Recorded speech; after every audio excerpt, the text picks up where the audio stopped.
السلام علیکم دوستوں، آج میں آپ کو ایک چالاک خرگوش ریمن کی کہانی سناؤں گی جس کا عنوان ہے چالاک خرگوش ریمن کی مہم جوئی۔ گھنے اور پراسرار جنگل سرگوشیوں والی وادی میں، جہاں درخت ہوا کے ساتھ سرگوشیاں کرتے اور ندیوں کا پانی مدھر گیت گاتا، ایک ننھا سا خوبصورت خرگوش رہتا تھا جس کا نام ریمن تھا۔ ریمن باقی خرگوشوں سے بہت مختلف تھا۔ جہاں دوسرے خرگوش دن بھر نرم نرم گھاس کھاتے، ریمن ہمیشہ سوچتا رہتا کہ وادی کے اس پار کیا ہے۔ وہ دنیا دیکھنا چاہتا تھا، کچھ نیا سیکھنا چاہتا تھا اور اپنی ذہانت سے سب کو حیران کر دینا چاہتا تھا۔ لیکن ریمن کی امی سے ہمیشہ کہتی، ریمن بیٹا، جنگل بہت خطرناک ہے، وہاں لومڑی، بھیڑیا اور عقاب جیسے شکاری جانور رہتے ہیں۔ تم ابھی چھوٹے ہو، ابھی گھر کے قریب رہا کرو۔ لیکن ریمن ہمیشہ کہہ دیتا تھا کہ اگر ہم صرف ڈر کر زندگی گزاریں گے تو کبھی آگے نہیں بڑھ سکیں گے۔ اس کا دل مہم جوئی کے لیے مچلتا تھا۔ لیکن ایک دن جنگل کے سب جانوروں میں کھلبلی مچ گئی۔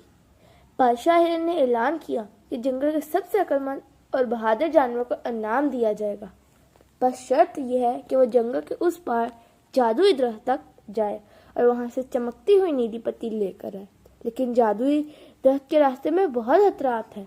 وہاں لومڑی اور خوفناک عقاب آسمان میں منڈلاتے ہیں اور دلدل کے ہر قدم پر خطرہ تھا۔ سب جانور گھبرا گئے۔ بندر نے کہا، میں تو نہیں جا سکتا، مجھے تو اونچائیوں سے بہت ڈر لگتا ہے۔ کچھوے نے کہا، میری چال تو بہت سست ہے، میں تو راستے میں ہی رہ جاؤں گا۔ لیکن ریمن کے دل میں جوش آیا۔ اس نے سوچا یہی موقع ہے اپنی ذہانت اور ہمت دکھانے کا۔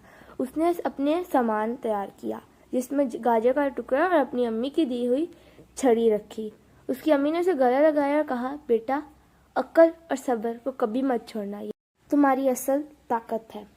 چلتے چلتے ریمن ایک گھنے حصے میں پہنچا جہاں جھاڑیوں کے پیچھے ایک لومڑی چھپی بیٹھی تھی۔ لومڑی نے پیار سے کہا، ارے ننھے خرگوش، کہاں جا رہے ہو؟ اکیلے؟ جنگل بہت خطرناک ہے، آؤ میرے ساتھ، میں تمہیں محفوظ راستہ دکھاتی ہوں۔ لیکن ریمن کو اپنی امی کی بات یاد آئی، ہر نرم لفظ کے پیچھے ہمیشہ سچائی نہیں ہوتی۔ ریمن نے اس لومڑی کی زبان کے کنارے گوشت کے نشان دیکھے اور اس کی آنکھوں میں چمک بھی دیکھی۔ ریمن نے چلاکی سے کہا، آپ ٹھیک کہتی ہیں، لیکن مجھے اپنے ذرا دانت تو دکھائیں تاکہ مجھے یقین ہو کہ آپ خطرناک نہیں۔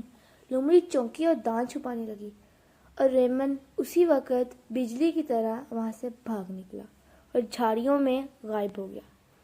ریمن جب کھلے میدان میں آیا تو آسمان میں ایک بڑا عقاب منڈلاتا دیکھا۔ عقاب نے ریمن کو دیکھا تو جھپٹنے کے لیے نیچے آیا، لیکن ریمن نے فوراً اپنی سامان سے لکڑی کی چھڑی نکالی اور ایک سوراخ میں گھس گیا۔ اس چھڑی سوراخ کے دہانے پر اس طرح پھنسائی کہ عقاب کی چونچ سوراخ میں آ کر ٹکرا گئی۔ لیکن مصیبت ابھی بھی ختم نہیں ہوئی تھی۔ جادوئی درخت کے راستے میں ابھی ایک دلدل کی جھیل تھی۔ ریمن نے کہا، یہ دلدل تو بہت خطرناک لگ رہی ہے، لیکن پتھروں کا راستہ مجھے بچا سکتا ہے۔ ریمن نے اپنی چھڑی سے مدد سے پتھروں پر چھلانگیں لگائی اور جھیل پار کر لی۔ وہ جادوئی درخت کے پاس پہنچا، لیکن اس نے دیکھا کہ جادوئی درخت بہت اونچا ہے۔ پاس ہی میں اس نے ایک درخت پر چھلانگ لگائی اور نیلی پتی توڑ لی۔ ریمن نیلی پتی لے کر واپس آیا اور بادشاہ ہرن کو دی۔ بادشاہ ہرن نے اس کی عقل مندی کی داد دی اور کہا کہ چھوٹا قد ہونے سے کوئی فرق نہیں پڑتا، اصل میں عقل مندی اور طاقت ہی سب کچھ ہوتی ہے۔ اس نے یہ واقعہ اپنے دوستوں اور اپنی امی کو بھی سنایا۔ اس کی امی نے اسے شاباش دی اور یہیں اس ننھے ریمن کی کہانی اختتام پذیر ہوئی۔ شکریہ۔